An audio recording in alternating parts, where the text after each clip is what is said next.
मैं अभी TV channels देख रहा था। स्वाभाविक रूप से बहुत सारे महत्वपूर्ण विषयों में अभी टीवी चैनल्स में न्यूज चल रहा है, किंतु जिस विषय का खुलासा आज हम कर रहे हैं, यह विषय अपने आप में बहुत ही गंभीर है, दिल को दहला देने वाला है।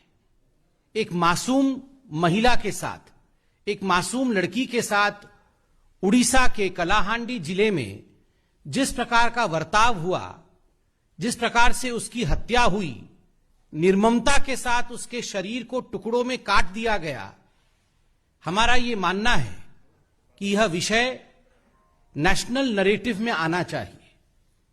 राष्ट्र को इस ग्रूसम ब्रूटल मर्डर के विषय में पता होना चाहिए। मैं भी उड़ीसा का हूं। कभी कभी तकलीफ होता है कि अन्य राज्यों के विषय गंभीरतापूर्वक चर्चा में आती है, किंतु जब उड़ीसा का विषय और नारी अत्याचार का विषय जो उड़ीसा में हो रहा है, वो विषय मुख्य मीडिया के धारा में नहीं आता, तो मन द्रवित होता है, विचलित होता है। और इसीलिए आज भारतीय जनता पार्टी इस प्रेस कॉन्फ्रेंस के माध्यम से ममिता मेहर के लिए न्याय की गुहार करने वाली है। आप सभी ने कुछ दिनों से सोशल मीडिया में देखा होगा, जस्टिस फॉर ममिता मेहर नामक एक हैशटैग भी चल रहा है और देश विदेश से लोग इस बालिका के साथ, जो आज हमारे बीच नहीं है, उसके साथ खड़े हैं। ममिता मेहर 24 वर्ष की थी। ममिता मेहर एक टीचर थी, एक अध्यापिका थी।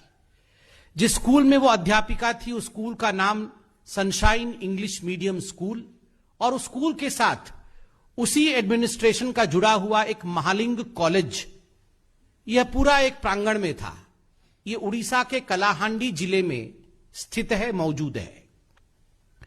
8 अक्टूबर से ममिता लापता थी और जब पूरे मामले को सामने लाया गया तो मालूम पड़ा कि उसकी हत्या हो चुकी है और कुछ दिनों पहले, 3-4 दिन पहले, उसकी डिकम्पोज्ड बॉडी पार्ट्स, उसके शरीर के कटे हुए अंग मिले हैं।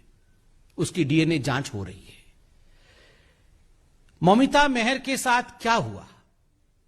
ममिता मेहर के सनशाइन इंग्लिश मीडियम स्कूल के जो एडमिनिस्ट्रेटर थे, उनका नाम गोविंद साहू है।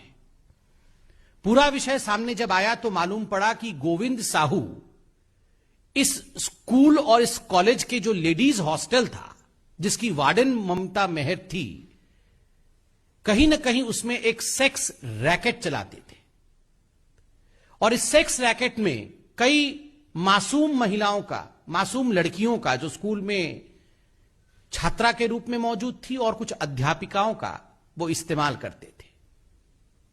इस प्रकार से दोहन और शोषण महिलाओं का होता था इस स्कूल और इस कॉलेज के कंपाउंड में।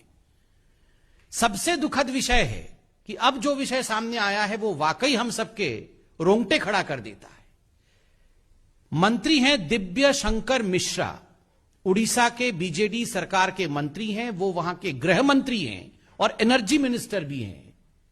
अब दिव्य शंकर मिश्रा होम मिनिस्टर है उड़ीसा के, और दुखद विषय है कि इस पूरे प्रकरण में अब उनका नाम भी सामने आ रहा है। समय समय पर इस कॉलेज में जाना, इस स्कूल में जाना, वहां रात्रि प्रवास करना, महिलाओं का शोषण करना, यह मंत्री के आचरण में था। इस प्रकार की बातें अब न केवल उड़ीसा के मीडिया अपितु राष्ट्र पटल में भी सामने आ रहा है, और जो लोग पूरे इस प्रकरण में इन्वॉल्व थे, उनके द्वारा भी सच्चाई सामने रखी जा रही है। जब ममिता 8 अक्टूबर से अपने घर नहीं पहुंची, पूरे विषय को लेकर ममिता के घर वाले, अध्यापिका के घर वाले जब पास के पुलिस स्टेशन में पहुंचे बलांगीर में, तो जान के आश्चर्य होगा कि वहां के जो पुलिस निरीक्षक थे, वहां के जो पुलिस के कर्मचारी थे, उन्होंने एफआईआर तक दर्ज कराने से मना कर दिया।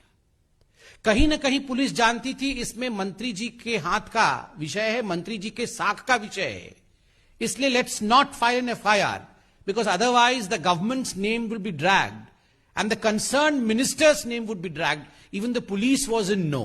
And that's why the police refused to file an FIR initially.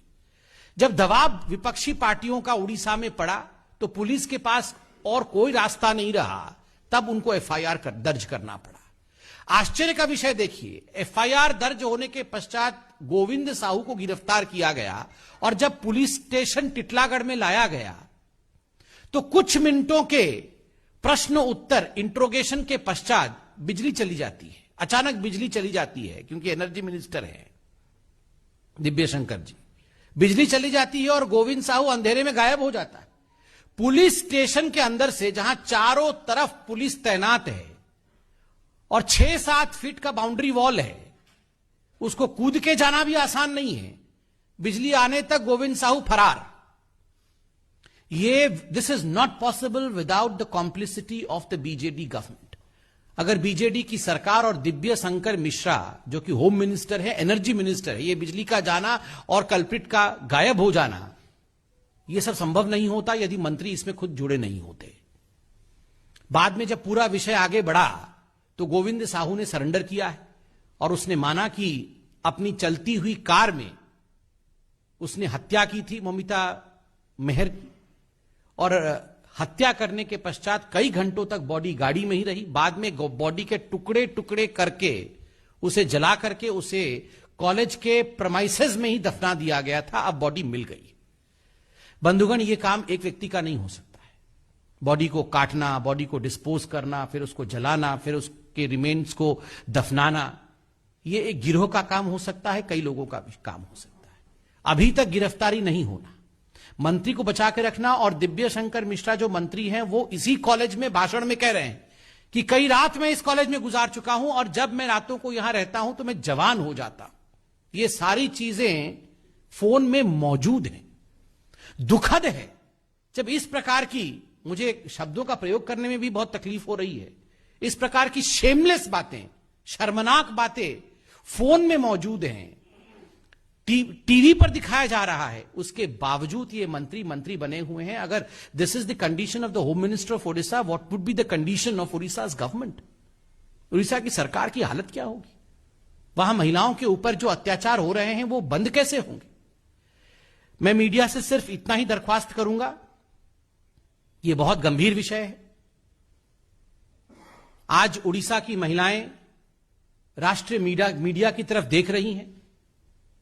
आपने हर राज्य में जहां भी अत्याचार अन्याय होता है, आप उन विषयों को उठाते हैं, प्रतिपादित करते हैं। राष्ट्र स्तर भगवान राम है, वो वहां रह ही नहीं सकते हैं।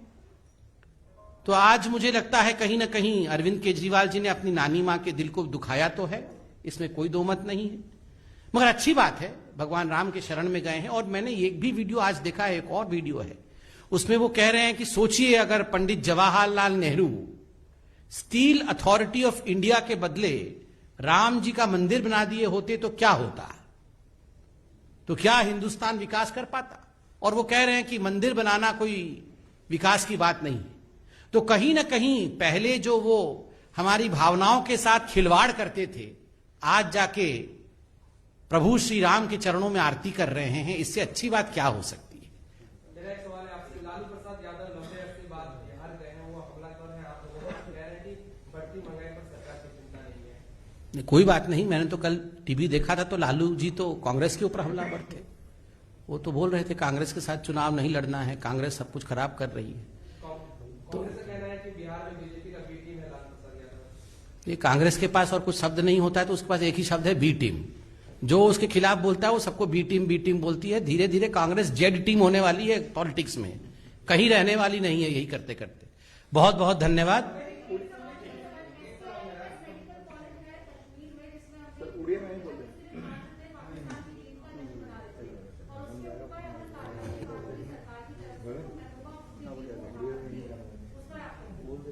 आप भी पूछ लीजिए एक साथ।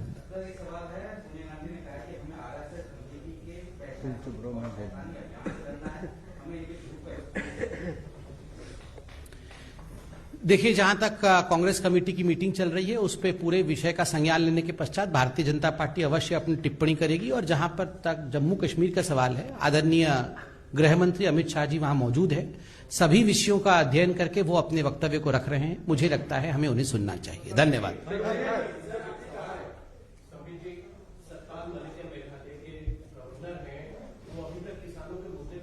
गवर्नर्स पे ये we can not comment on governors and राष्ट्रपति, हम नहीं कमेंट कर सकते।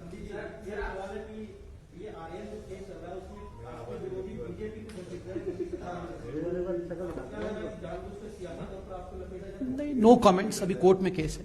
Thank you.